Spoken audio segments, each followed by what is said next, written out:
போட்டி பொறாமலாம் அவர் கொள்ளாத போட்டி பொறாமலாம் இல்லாத ஒரு ஆள்னா அது நான் சூரியனை தான் சொல்லுவேன். அரசியலுக்கு வந்துதான் நல்லது என்னன்னு கிடையாது. அவர் இப்பவுமே எல்லாருக்கும் நல்லது செஞ்சுட்டு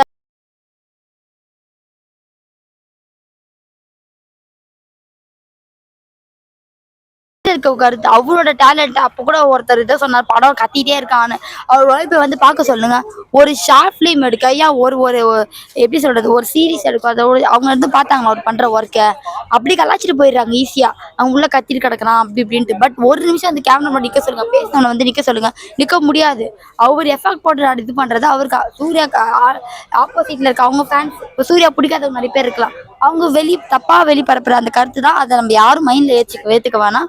அவரால் முடிஞ்சது அவரு கொடுக்குறாரு. பேசுறவங்க அது கூட பண்ண முடியாது. அவங்களால வெறும் பேச மட்டும்தான் முடியும். சூர்யானா இப்போ இருக்க கேட்டகிரில ஒரு சின்னது நல்லது பண்ணாலும் போட்டோ எடுத்து சோசியல் மீடியா அப்லோட் பண்றவங்க இருந்தாலும், தான் நல்லது பண்றது வெளியே தெரியக்கூடாதுன்னு நினைக்கிற ஒரு பெரிய ஆள்னா, ஒரு ஆக்டர்ஸ் ஒரு பெரிய ஆள்னா அது சூர்யா நான் மட்டும் தான் சொல்லுவேன். லாரன்ஸ் அண்ணாவும் சரி, லாரன்ஸ் அண்ணாவும் இந்த மாதிரி குழந்தைங்க நிறைய ஃபவுண்டேஷன் வச்சு படிக்க வச்சுட்டு இருக்காரு. சரி, சூர்யா அண்ணாவும் சரி, இப்போ வரைக்கும் அத்தனை பசங்க டாக்டர் ஆயிருக்காரு, கனவுகளை நிறைவேற்றிருக்காரு. சும்மா அவர் சொன்ன எல்லாம் சொல்லிட்டு போயிடுவாங்க ஒரு பேச்சுக்குன்னு, உங்க பையனை நான் இதாக்குறேன். சூர்யா அண்ணா டெஃபினட்டா கிடையாது. அவர் செய்யறதான் சொல்லுவாரு, சொல்றதுதான் செய்வாரு. நிறைய பேரோட ஒரு யங்ஸ்டர்ஸ்க்கு ஒரு முன்னோடினா ஒரு சூர்யா அண்ணா மட்டும் தான் நான் சொல்லுவேன். இப்போ வரைக்கும் அத்தனை பேர் அவர் படிக்க வச்சுட்டு இருக்காரு. அவர் பர்த்டேக்கு பிளட் டொனேஷன் பண்ண வச்சிருக்காரு. எந்த ஆக்டரும் பிளட் டொனேட் பண்ணது கிடையாது. அவர் பர்த்டேக்கு முன்னோடியா வந்தது கிடையாது. சூர்யா அண்ணா வந்ததுக்கு அப்புறமே தான் தனுஷ் சார் கூட அவர் பர்த்டேக்கு பிளட் டொனேட் பண்றதா அவர் வந்து சொல்லியிருந்தாரு காலேஜ்ல. ஸோ அந்த மாதிரி யாரும் அவர் காப்பி அடிக்கணும்னு நான் சொல்ல வரல. பட் அவரோட பெஸ்ட் சூர்யா அண்ணா கொடுக்குறாரு. அவர் வந்து எதையுமே சொல்றேன், இப்போ வரைக்கும் அவர் விளம்பரத்துக்காக பண்ணல. அவரால் முடிஞ்சதை அவர் செய்யறாரு. அதை வந்து தப்பா தயவு செஞ்சு வெளி கருத்து பண்ணாதீங்க. உங்களுக்கு அவரை பிடிக்கலையா, அது ஓரமா அது உங்களோட கருத்து, நான் அதை ரெஸ்பான்ஸ் பண்ணல. பட் அவங்களுக்கு பிடிச்சவங்க கிட்ட போயிட்டு அதை தப்பா சொல்லாதீங்க. அவரால் முடிஞ்சது அவர் செய்யறாரு. உங்களால செய்ய முடியினாலும் செய்யற அவரை குறை சொல்லாதீங்க. ஓகேங்களா? ஸோ அது ஒரு ரெக்வஸ்டா நான் கேட்டுக்கிறேன். அது வந்து ஆப்போசிட்டா சூர்யாவுக்கு ஆப்போசிட்டா இருக்கவங்களுக்கு நான் ஒரு ரெக்வஸ்டா கேட்டுக்கிறேன். உங்களால முடியல, ஓகே, அதை விட்டுருங்க. உங்களால செய்யறதுக்கு முடியல, விட்டுருங்க. அவர் செய்யறவரை தயவு செஞ்சு தப்பா பேசாதீங்க. ஃபேன்ஸ் எங்களுக்கு ரொம்பவே கஷ்டமா இருக்கு. ஸோ செய்யாத நீங்க பேசாதீங்க.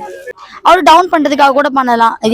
லைக் எப்பயுமே இந்த விஜய் ஃபேன்ஸ் தான் வந்து, விஜய் சாரோட ஃபேன்ஸ் தான் சிஎம் சார் இப்போ சிஎம்மா இருக்காரு. ஓகே, விஜய் ஃபேன்ஸ்னா விஜய் தான் ஃபர்ஸ்ட் இருக்கணும், யாருமே வரக்கூடாது, விஜய்ன்ற இடத்த விஜய் தான் இருக்கணும்ன்றலாம் பேசுவாங்க. அதுக்காக கூட அவர் டவுன் ஆக கூட இந்த மாதிரிலாம் பேசலாம், தடுக்கலாம்.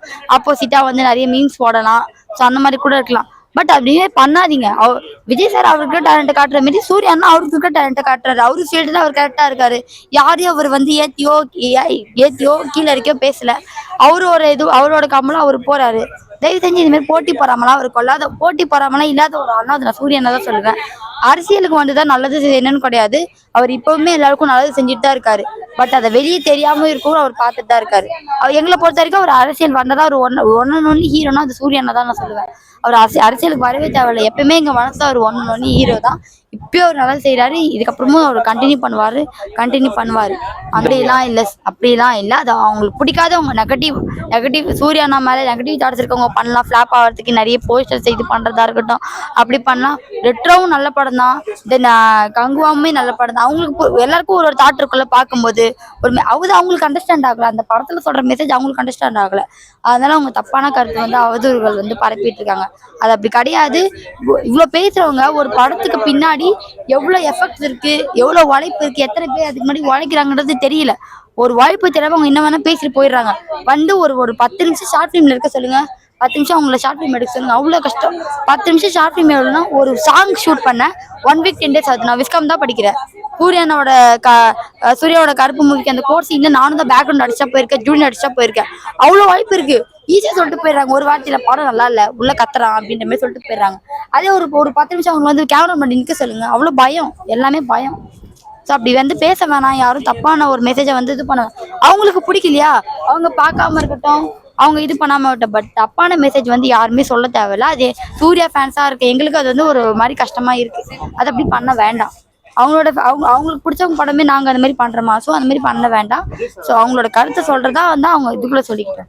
சூர்யா அண்ணாவா இதில் டவுன் பண்ண வேணாம், தயவு செஞ்சு டவுன் பண்ண வேணாம். அது ஒரு ஃபேன் ரெக்வஸ்டா நான் கேட்டுக்கிறேன்.